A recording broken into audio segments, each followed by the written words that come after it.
Güzel təbrikiniz var. Xatay müəllim belə bir söz deyim, o həqiqətən Aşqələskər ocağında seçilmiş bir insandır. Yaqub Peyğəmbərin 12 uşağından biri Peyğəmbər seçilmişdi. Xatay elə uşaqlıqdan elə boycada, görkəmcədə, şəxsiyyətcədə, mənəviyyatcədə və bütün varlığınla Aşqələskərə layiq, təmsil üçün bütün varlığına layiq adamdır.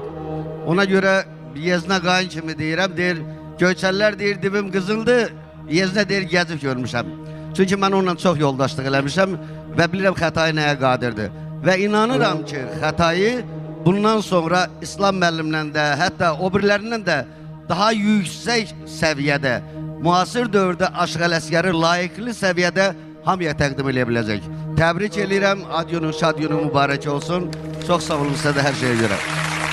Biz de size teşekkür edirik bu güzel, səlis təbrikiniz üçün. Xatay müəllim,